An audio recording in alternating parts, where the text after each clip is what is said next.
spectators too, fearing the worst. Those cars hit so hard. It's a very fast part of the circuit.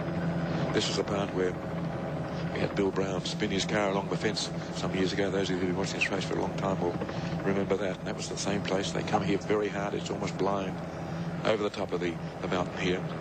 You're coming through that bend. It's something like 200 kilometres now. So if anything goes wrong, you're in trouble. And that's what's happened. There are 6 cars really badly damaged there. The ambulance has taken some people away, but all seem to walk into the car or into the ambulance. So I don't think any really serious damage has been done to people.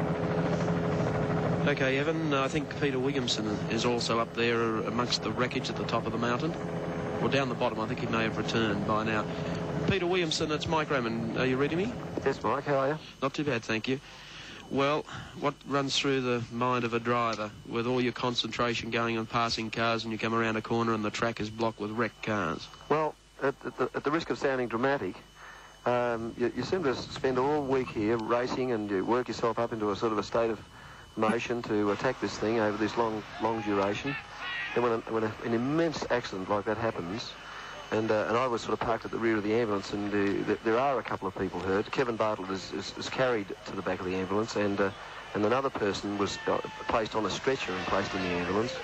And as I sit here now talking to you, I'm starting to realise that the risks that are involved in motor racing, you sort of forget. You tear around here and rush down the hill at 140 miles an hour and forget about it. You think you're immortal, and then a thing like that happening, and especially such a sort of incredible thing. The whole of the Bathurst 1000 has been stopped by an accident. It's unbelievable. And because I'm sitting here now sort of wondering what the heck I'm doing here. Well, they're moving cars around now, and I suppose it gives the driver a time to reflect and think, why am I involved in this sport? There are the good times and there are the sad times. We're looking at one of the sad machines. It's the Camaro of Kevin Bartlett's going back down the mountain. What a shame. I just can't believe it. I saw Bob Morris, who'd done such a brilliant job, first time out.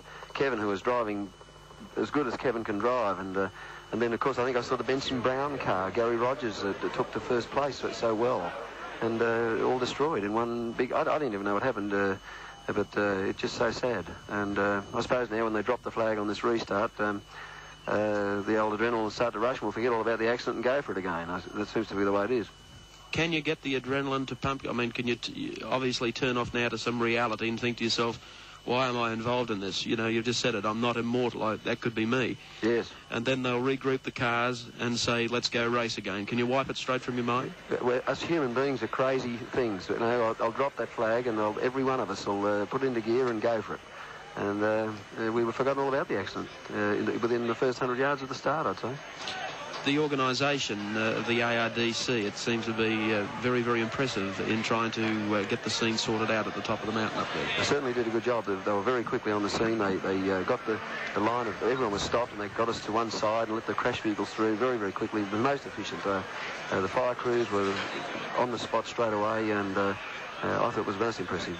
It gives you a comforting feeling when you know if you have involved in an accident like that, there's going to be such reliable people as the crew that service these points around here, the flag wave marshals, the fire marshals, the safety marshals that service the circuit here, and most of them are club people. They're all motor club people. They love motoring. That's what they're here.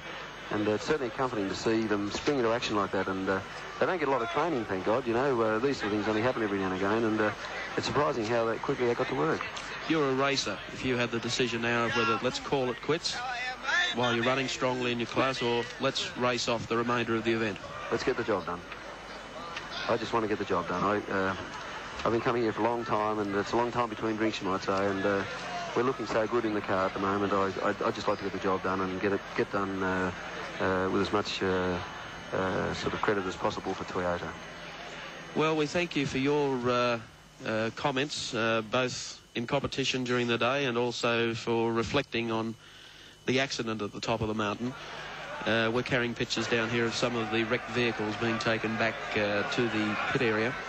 So I only mentioned a while back to Alan Grice, the first time ever to see all of these race cars on top of the mountain and the pit area bare.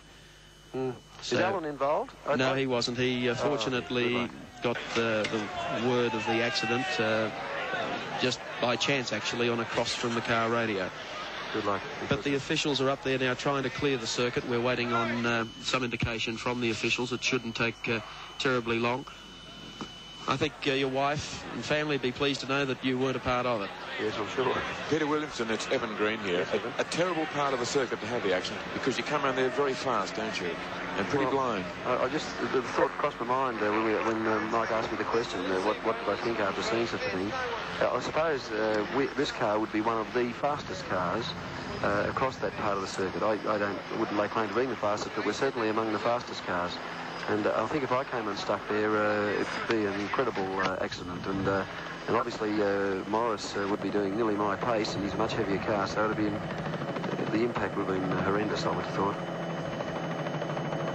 What's the reaction in the crowd like? At first, people were shocked. We could see people weeping in the crowd, and we were fearing the worst. What do they look like now? Well, it seemed when I first pulled up that was the situation, and then, of course, when everybody sort of got out of the cars and it looked as though there wasn't too much damage, it was a bit jovial, actually. There was a lot of funny things said.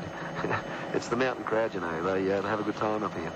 I went there many years ago when the motorbikes used to attract me, and I was there when Keith Campbell hit the fence in a Norton, which went 100 feet in the air and landed 3 feet from the crowd and bounced back on the road, and they all laughed. Oh, dear. No, I didn't think that was the reaction. I thought when we all stopped, and there are the characters up there, there's no doubt about that, and they were sort of having their favourite jibes at their favourite drivers, and it was quite jovial, but it wasn't a scene of, there was no loutishness or anything like that. It was well behaved, really. Oh, yeah, no, I don't mean loutishness, but often there's an absolute reaction. You know, when you see a scene where tragedy may be apparent, people react in the strangest ways, don't they? Yeah, they do. It was, as you say, it was very quiet. I pulled up and there was not a sound except the crews going to work. And the crowd did start to break into laughter. There's no doubt about that. But they do react strangely. And I think it was only because I think they realised there was no really serious injury. Now, what's the track going to be like when the race restarts? We've got a helicopter view at the moment. There's an enormous amount of foam on the track being swept off, plus broken glass, bits of fiberglass and oil. It's going to be very dicey up there, surely. Well, I think it'll be just in that section, which is a very fast part of the circuit. It could be. I'm going to have a good look at it. But the thing that I'm most concerned about is that they pick up every piece of metal and glass, because with the tyres the way they are, they're very hot, and we've done a few laps on them. We could pick up a piece of metal or glass and work its way through the tyre, and we could have a flat and cause another accident, you know. So we've got to... I just hope they clear that all up, and that I don't think having any debris on the way through. Right, we're just watching now some of the helpers manhandling the Clive Benson Brown Commodore, the car that was leading much of the race off the track. The front wheels are splayed out, and the front is a sorry mess. The back mudguard has been ripped off, the flare, a racing slick there, going up through a sea of foam onto the back of the lifter. It's terrible to see cars that were, you know, the pride of so many people, just so recently now destroyed literally to tatters, to wreckage. Well, I feel sorry for them, Evan, because like the Benson Brown car, it's done the most amazing job. I don't think anybody expected the car to be so competitive, and Rogers drove so well. I was watching him on the monitor during my break, and he drove absolutely well, and magnificently. And Bob Morris, I feel for Bob. I could almost break into tears like he does, you know. What we're doing now is looking at Christine Gibson's car and the back of a car that I can't even identify at the moment. It's it's a little HDT, yeah, the Isuzu, the Gemini 57. It's been thumped so hard.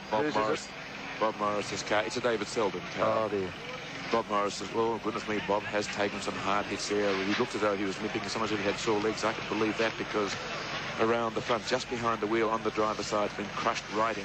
He got a very heavy impact there, I'd say. Christine Gibson's car is smothered.